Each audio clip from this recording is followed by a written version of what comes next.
రాజీనామా చేయాలి, యూరియా అడిగినందుకు రైతన్నలను అరెస్ట్ చేస్తామన్న చంద్రబాబు నాయుడు రాజీనామా చేయాలి.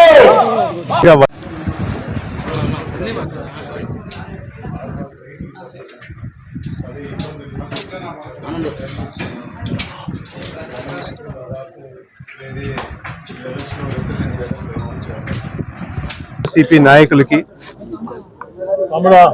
ఎంత ఇబ్బందులు పడుతున్నా కానీ, ఎంత ఇబ్బందులు పెట్టినా కానీ, ఎన్ని కష్టాలు ఎన్ని అవమానాలు భరించినా కానీ, జైల్లో పెట్టాలని బెదిరింపులు ఉన్నా కానీ అన్నీ ఎదుర్కొని ఈరోజు మన రైతన్నని కాపాడుకోవాలని చెప్పేసి పెద్ద ఎత్తున ఈ కార్యక్రమంలో పాల్గొన్నందుకు అందరికీ నా ధన్యవాదాలు.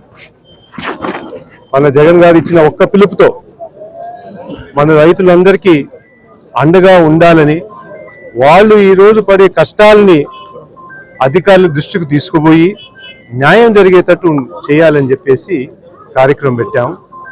ఈ కార్యక్రమం ప్రకారంగా మనం కోరేది ఏంటంటే, రైతులందరికీ సమయానికి యూరియా దొరకట్లేదు. అది లేకుండా ఈ రైతులకి తీవ్రంగా ఇబ్బంది పడుతున్నారని చెప్పేసి గత నెల రోజుల నుంచి చెప్తున్నా కానీ, వాళ్ళని ఎవరన్నా రైతు ఆ విధంగా మాట్లాడితే అరెస్ట్ చేస్తామని చెప్పేసి ముఖ్యమంత్రి గారు చెప్పడం జరిగింది. లేకపోతే వైఎస్ఆర్సీపీ నాయకులందరూ దొంగలని చెప్పేసి వాళ్ళని అరెస్ట్ చేయడం అనేది చేయడం జరుగుతుంది. మేము అడిగేది ఒకటి, సెంటర్ నుంచి మీకు యూరియా క్వాంటిటీ అంతా మీకు చేరుంటే, మీ ప్రకారంగా ఎక్కడ యూరియాకి ఇబ్బంది లేకుండా ఉంటే, కొరత లేకుండా ఉంటే రైతులకు ఎందుకు చేరట్లేదు? మధ్యలో బ్లాక్ మార్కెట్ వాళ్ళు మీ వాళ్ళకి అమ్మేస్తున్నారా? ఎక్కడికి పోతుంది యూరియా అంతా? ఈ ఇబ్బంది తగ్గించడానికి ఏం చర్యలు తీసుకుంటున్నారు? ఇమ్మీడియట్ గా ఆ బ్లాక్ మార్కెటింగ్ ఎవరు చేస్తున్నారో వాళ్ళందరినీ అరెస్ట్ చేయండి అని చెప్పి కోరుకుంటున్నారు. ఒకటి. రెండోది, ఈ సంవత్సరం నుంచి చూస్తుంటే ఎక్కడ కానీ ఏ పంటకు కూడా గిట్టుబాటు ధర దొరకట్లేదు. అందరూ నష్టంలో ఉన్నారు.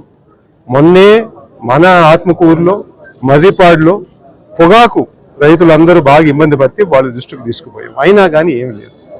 ఆనియన్ కానీ, చిల్లీ కానీ, ఏమైనా కానీ, మామిడి కానీ, అన్ని విధాలుగా ఈ సంవత్సరంలో రైతులు పూర్తిగా నష్టమైపోయారు.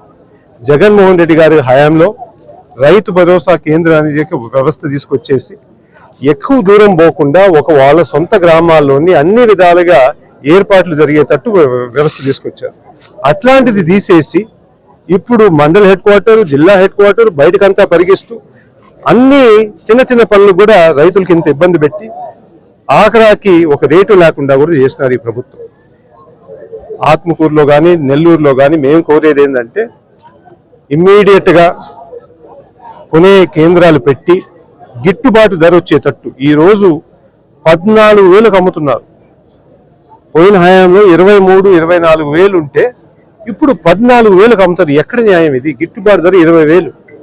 అట్లాంటి వ్యవస్థ, అట్లాంటి ఇబ్బందులు మన రైతులు పడుతుంటే రేపు మీరు పోయి కడపలో 10 లక్షల మంది సంబరాలు చేసుకుంటారు. ఇది ఎక్కడ? అనంతపూర్లో. అక్కడ సంబరాలు చేసుకొని రైతు కష్టం అనేది పట్టించుకోకుండా సంవత్సరం నుంచి ఈ విధంగా జరుగుతూ ఉంటే ఇప్పుడన్నా నిద్ర లేయండి అని చెప్పి చెప్తున్నారు. మీరు ఈ గత సంవత్సరంలో మీరు గట్టిగా చేసింది ఏంటంటే, వైఎస్ఆర్సీపీ నాయకత్వానికి కానీ, కార్యకర్తలు కానీ ఇబ్బంది పెట్టేది, వాళ్ళని జైల్లో పెట్టేది, అన్ని విధాలుగా కష్టాలు తీసుకురావాలని చెప్పేసి ప్రయత్నంలో ఉన్నారు తప్ప మీ సమయం అంతా పరిపాలించేటట్టు, రైతుకు ఇబ్బంది లేకుండా ఉండేటట్టు మాత్రం లేదు. ఇప్పుడన్నా లేండి. నిన్నే మీరందరూ గమనించుంటే నేపాల్లో ప్రజలందరూ ఎక్కి పోయి వాళ్ళ అసెంబ్లీకి పోయి వాళ్ళందరినీ బయటికి లాగినారు. మా చాలు మీ పరిపాలన. ఆ పరిస్థితి తీసుకొస్తున్నారు. మీరు గమనిస్తున్నారో లేదో. మీరు సాక్షి టీవీని ఆపేసి, సోషల్ మీడియా యాక్టివిస్ట్ ని అరెస్ట్ చేసి, లీడర్ని జైల్లో పడేసి రకరకాలుగా ఇబ్బందులు పెడితే ఇక్కడ మాట ఆగిపోతుంది అని మాత్రం అనుకోబాకండి. ప్రజలు ఒకసారి అనుకుంటే మీ దాకొచ్చి ఏ విధంగా జరుగుతుందో ఇప్పుడు నేపాల్లో జరిగే పరిస్థితి చూడండి. ఇప్పుడల్లా నిద్ర లేయండి. వైఎస్ఆర్సీపీ 40% ఓటుతో ఉంది. ప్రజలు ఇంకా నమ్మారు కాబట్టి, వాళ్ళ తరఫున మేము పోరాడాలి కాబట్టి ఈ రోజు వాళ్ళకి జరిగే ఏ ఇబ్బంది ఉన్నా కానీ బయటకు వచ్చి పోరాడుతున్నాం. అది కప్పిపెట్టడానికి ప్రయత్నించడానికి, మంచి జరగాలని ప్రయత్నించండి. మీరు ఇచ్చిన హామీలు అమలు చేసేటట్టు, ప్రజలు కొంచెం సుఖంగా ఉండేటట్టు చూడమని చెప్పి మీ అందరినీ కోరుకుంటూ ఈరోజు ఆర్డీఓ కూడా అర్జీ ఇచ్చాము. తొందరగా చర్యలు తీసుకొని రైతాంగానికి యూరియా కానీ గిట్టుబాటు ధర కానీ తొందరగా వచ్చేటట్టు చూడమని కోరాను. నమస్కారం.